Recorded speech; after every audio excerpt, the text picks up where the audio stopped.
बिस्मिल्लाहिर्रहमानिर्रहीम। हमने last time बात की कि जी फोटोसिंथेसिस वो रिएक्शन है जिसके दौरान एनर्जी को एनर्जी रिच कंपाउंड्स के अंदर स्टोर कर लिया जाता है। सूरज की तरफ से आने वाली लाइट एनर्जी को केमिकल पोटेंशियल एनर्जी की फॉर्म में स्टोर कर लिया जाता है, यानी कि उस कंपाउंड के अंदर पोटेंशियल एनर्जी होती है, स्टोर्ड एनर्जी होती है, ग्लूकोज बनता है और उसको फिर हम अपने कामों के लिए, अपने फ़ायदे के लिए इस्तेमाल कर सकते हैं। तमाम लिविंग ऑर्गेनिजम्स उसको इस्तेमाल करते हैं, पौधे भी और हम सब भी, जानवर भी। और उसके लिए हमने बात की थी कि कुछ बेसिक रिक्वायरमेंट्स हैं और उन बेसिक रिक्वायरमेंट्स में से रिएक्टेंट्स में दो चीज़ें इस्तेमाल होती हैं, कार्बन डाइऑक्साइड इस्तेमाल होती है और वाटर इस्तेमाल होता है। तो उनके बारे में हम पढ़ेंगे कि कहाँ से आते हैं, क्या काम करते हैं। फिर इसी तरह हम बात करेंगे कि जी रोशनी जो एब्जॉर्ब हो रही है उसकी क्या प्रॉपर्टीज़ हैं, और फिर जो चीज़ें बन रही हैं उनके बारे में थोड़ा बहुत डिस्कस करेंगे। तो पानी बेसिक रिक्वायरमेंट है फोटोसिंथेसिस के लिए। जाहिर है पानी और कार्बन डाइऑक्साइड का केमिकल रिएक्शन हो रहा है, तो ऑक्सीजन रिलीज होती है जब फोटोसिंथेसिस हो रही होती है। तो उस ऑक्सीजन को लिविंग ऑर्गेनिजम्स रेस्पिरेशन के लिए इस्तेमाल करते हैं, और ये ऑक्सीजन जो रिलीज होती है वो एक्चुअली पानी के टूटने से बनती है। अब पानी आपको पता है कि एक बहुत स्टेबल कंपाउंड है। पानी को तोड़ना कोई आसान काम नहीं है। कई हजार डिग्री सेंटीग्रेड पे जाके, मतलब किसी कंपाउंड को तोड़ने के लिए क्या करना पड़ता है, उसको एनर्जी देनी पड़ती है, तो फिर वो चीज़ें टूटती हैं।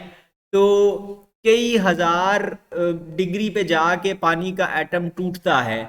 उसके मुकाबले में अगर मैं ये कहूँ कि पत्ते के अंदर पानी का एटम टूट रहा है बगैर कोई एनर्जी, बगैर कोई जोर लगाए, तो आप कहेंगे ला पागल हो गया, वो इतनी मुश्किल से पानी टूटता है तो वहां पे कैसे टूटना है। मतलब वो तो नॉर्मल टेम्परेचर है, वो तो कोई बहुत ज़्यादा नहीं है, वो 30 डिग्री चला जाएगा ज़्यादा से ज़्यादा, इससे ज़्यादा तो नहीं जा रहा। तो वैन नील ने यही बात की 1930s में और लोगों ने कहा पागल है। लेकिन उसने ये बात क्यों की? उसने ये बात इसलिए की कि उसने फोटोसिंथेसिस ऑब्जर्व की बैक्टीरिया में, और उसने देखा, हमने चैप्टर 6 में बात की थी कि 6 कार्बन डाइऑक्साइड के मॉलिक्यूल और 12 हाइड्रोजन सल्फाइड के मॉलिक्यूल्स मिलते हैं। अब यहाँ पे H2O की जगह पे बैक्टीरिया हाइड्रोजन सल्फाइड इस्तेमाल करते हैं, और फिर क्या होता है कि कार्बन, हाइड्रोजन और ऑक्सीजन मिलके ग्लूकोज का मॉलिक्यूल बनता है, और सल्फर गैस अलहदा हो जाती है, या सल्फर बाहर निकल जाता है बाय प्रोडक्ट के तौर पे। अब इस केमिकल रिएक्शन में थोड़ी सी मॉडिफिकेशन हुई है। यह हाइड्रोजन सल्फाइड पुराने जमाने के बैक्टीरिया को आतिशफिशा पहाड़ों से मिलती थी, वहां पर पैदा हो रही होती थी, तो उसको ये इस्तेमाल कर लेते थे। आजकल गंदे नालों में मिल जाती है, तो वो हाइड्रोजन सल्फाइड को इस्तेमाल करते थे, उसको तोड़ते थे और उसमें से सल्फर रिलीज करते थे। अब यही केमिकल रिएक्शन बेसिकली फोटोसिंथेसिस का भी है, लेकिन फर्क क्या है कि जो प्लांट्स की फोटोसिंथेसिस है, फर्क सिर्फ इतना है कि वो पानी को इस्तेमाल करना सीख गए हैं, यहाँ पे सल्फर की जगह पे ऑक्सीजन लगी हुई होती है। तो अब अगर तो बैक्टीरिया इस कार्बन डाइऑक्साइड को तोड़ रहे होते और ऑक्सीजन रिलीज कर रहे होते, तो फिर हम कहते हैं कि ठीक है जी यहाँ पर कुछ और हो रहा है। लेकिन बैक्टीरिया के अंदर हाइड्रोजन सल्फाइड और कार्बन डाइऑक्साइड मिल रहे हैं, तो कार्बन डाइऑक्साइड के अंदर हाइड्रोजन ऐड हो रही है, और जो हाइड्रोजन सल्फाइड के अंदर लगा हुआ है वो अलहदा हो रहा है। तो इसका मतलब है हाइड्रोजन और सल्फर को अलग अलग किया जाता है, हाइड्रोजन लेके ऐड कर दी जाती है कार्बन डाइऑक्साइड के अंदर। ठीक है, तो इसी तरह उसने कहा कि मोस्ट प्रोबेबली प्लांट्स के अंदर भी हाइड्रोजन और ऑक्सीजन आपस में जुड़े हुए हैं, तो उनको अलग अलग किया जाता है, हाइड्रोजन को कार्बन डाइऑक्साइड में जोड़ देते हैं और ऑक्सीजन रिलीज हो जाती है। तो 1940s में फिर इस चीज़ के ऊपर एक्सपेरिमेंट किया गया। 1940s में आपको पता है एटम बम इजाद हो गया था, ठीक है, और जब एटम बम इजाद हुआ तो साथ ही साथ रेडियो एक्टिविटी वगैरह दरियाफ्त हुई, और वो रेडियो एक्टिविटी को फिर लोगों ने हर जगह इस्तेमाल करना शुरू कर दिया। टूथब्रश, टूथपेस्ट बनाने के लिए भी, साबुन बनाने के लिए भी, हर चीज़ में रेडियो एक्टिव डालते जाते थे। तो वो क्या एक्सपेरिमेंट्स करने के लिए भी रेडियो एक्टिविटी को इस्तेमाल करते थे। बाद में पता लगा इससे बंदे मर रहे हैं, कैंसर हो जाता है। तो इन्होंने क्या किया, इन्होंने बेसिकली एक रेडियो एक्टिव आइसोटोप है ऑक्सीजन का, इसको ऑक्सीजन 18 कहते हैं। नॉर्मल ऑक्सीजन ऑक्सीजन 16 होता है, तो ये ऑक्सीजन 18 है, यानी कि इसके अंदर न्यूट्रॉन्स की तादाद ज्यादा है।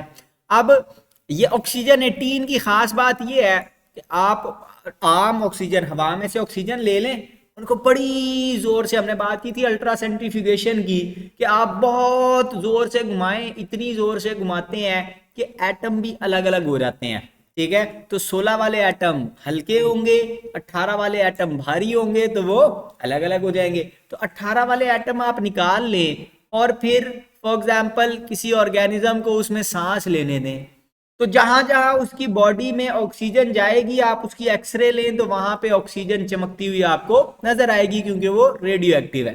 ठीक है, तो बेसिकली इनको हम कहते हैं ट्रेसर, कि ये ट्रेस करने में हेल्प करते हैं, रास्ता बताते हैं हमें कि ये कहाँ कहाँ से गुजरा है। जैसे आप रास्ता ट्रेस करते हैं किसी का, कि जी वो चोर यहाँ से गुजरा है, उसके ट्रेसेस देख के, उसका निशानात देख के, तो वैसे ही ऑक्सीजन ये जहां जहां से गुजरेगी आपको पता लगता जाएगा कि ये जनाब इस रास्ते से गई है। अच्छा, तो इन्होंने क्या किया, इन्होंने पौधों के 2 ग्रुप बना लिए, 2 डब्बों के अंदर पौधों को बंद कर दिया। एक डब्बे के अंदर उन्होंने ऐसा वाटर डाला जिसमें हैवी ऑक्सीजन थी। ठीक है, और दूसरे डब्बे के अंदर उसमें पानी ऐसा डाला जिसमें हैवी ऑक्सीजन थी, और दूसरे डब्बे के अंदर कार्बन डाइऑक्साइड ऐसी डाली जिसमें हैवी ऑक्सीजन थी। ठीक है, अब देखना यह है कि ऑक्सीजन रिलीज कौन सी होती है। ठीक है, दो मतलब अगर तो आपने कार्बन डाइऑक्साइड तोड़ के ऑक्सीजन रिलीज कर रहे हैं तो हैवी ऑक्सीजन हवा में आ जाएगी। अगर आप पानी तोड़ के ऑक्सीजन रिलीज कर रहे हैं तो जहां पे पानी हैवी है वहां पे हैवी ऑक्सीजन पानी में आ जाएगी। अगर कार्बन डाइऑक्साइड को डायरेक्ट ग्लूकोज बनाने के लिए इस्तेमाल कर रहे हैं तो ग्लूकोज हैवी हो जाएगा, ऑक्सीजन उसके अंदर ऐड हो जाएगी। अगर कार्बन डाइऑक्साइड को तोड़ के बाहर ऑक्सीजन रिलीज हो रही है तो जब आपने हैवी कार्बन डाइऑक्साइड इस्तेमाल की है तो वो हवा में रिलीज हो जाएगी। तो इन्होंने ग्रुप 1 में कार्बन डाइऑक्साइड, ग्रुप 1 में पानी जिसके अंदर ऑक्सीजन 18 था, और ग्रुप 2 में कार्बन डाइऑक्साइड जिसमें ऑक्सीजन 18 था, वो इस्तेमाल किया और फिर चेक किया कि कौन से ग्रुप में हैवी ऑक्सीजन रिलीज हो रही है और कौन से ग्रुप में हैवी ऑक्सीजन ग्लूकोज का हिस्सा बन जाती है। तो इन्होंने देखा कि जनाब जिस ग्रुप को पानी दिया गया था हैवी ऑक्सीजन वाला, उस ग्रुप के इर्द गिर्द, उन पौधों के इर्द गिर्द ऑक्सीजन हैवी वाली प्रोड्यूस होना शुरू हो गई। ठीक है, जिसमें कार्बन डाइऑक्साइड हैवी वाली दी गई थी उनमें जो ग्लूकोज बना वो हैवी था, यानी कि कार्बन डाइऑक्साइड से ऑक्सीजन बाहर नहीं निकली, पानी से ऑक्सीजन बाहर निकल के रिलीज हो गई। तो इसका मतलब है कि पौधे पानी को तोड़ते हैं। अब फिर हमें पता लगा कि ठीक है, कार्बन डाइऑक्साइड और वाटर को प्लांट्स इस्तेमाल करते हैं, वाटर टूट जाता है, उसमें से हाइड्रोजन अलहदा हो जाती है, ऑक्सीजन अलहदा हो जाता है। ऑक्सीजन को पौधे बाहर रिलीज कर देते हैं गैर जरूरी समझ के, लेकिन हाइड्रोजन को वो इस्तेमाल करते हैं। और ये हाइड्रोजन कहाँ जाती है, ये हाइड्रोजन इस्तेमाल होती है NADPH बनाने के लिए। ये अब NADPH का नाम हमने सुना हुआ है चैप्टर नंबर 3 में। ठीक है, वहां पे निकोटिनामाइड एडेनिन डाइन्यूक्लियोटाइड ये एक इंपॉर्टेंट को फैक्टर है, ये एंजाइम्स का हेल्पर है। ठीक है, जिस तरह हमने बात की थी कि एक मिस्त्री होता है, उस मिस्त्री का काम क्या है कि वो ईंटें जोड़ता जाता है बैठ के, और उसके साथ उसका हेल्पर लगा हुआ होता है, मजदूर साथ लगाया हुआ होता है, वो क्या करता है, वो ईंटें उठा उठा के ला रहा होता है। ठीक है, तो इसी तरह ये NADPH हाइड्रोजन उठा उठा के लाने का काम करता है। तो NADPH H+H+ इसके ऊपर लिखते हैं हम। ठीक है, यानी कि इसके पास 2 हाइड्रोजन है, ये 2 हाइड्रोजन उठा के लाता है, जहां हाइड्रोजन चाहिए होता है वहां पे पकड़ा देता है उन्हें। NADPH2 को हम कहते हैं, इसको अमूमन इस तरह भी लिखते हैं NADPH+H+, और NADPH2 और ऊपर पॉजिटिव का निशान भी लगा देते हैं, दोनों तरह से आपकी बुक में लिखा हुआ है। इसको हम कहते हैं ये reducing power of the cell है, यानी कि ये चीजों को रिड्यूस करता है सेल के अंदर। रिड्यूस क्या है, चीजों में हाइड्रोजन ऐड करना रिडक्शन कहलाता है। ऑक्सीडेशन रिडक्शन रिएक्शंस आपने पढ़े हुए हैं, तो चीजों में हाइड्रोजन ऐड करना रिडक्शन कहलाता है। अब होता क्या है कि सेल को जहां कहीं किसी चीज के साथ हाइड्रोजन जोड़ने की जरूरत पेश आती है, मसलन कार्बन डाइऑक्साइड के दरमियान में हाइड्रोजन फंसानी है हमने, तो वो हम किस तरह लगाएंगे, वो NADPH हाइड्रोजन लेके आएगा, एंजाइम उस कार्बन डाइऑक्साइड के साथ जोड़ते जाएंगे और आपके पास C6H12O6 यानी कि कार्बन और ऑक्सीजन के दरमियान में हाइड्रोजन बैठ जाएगी। ठीक है।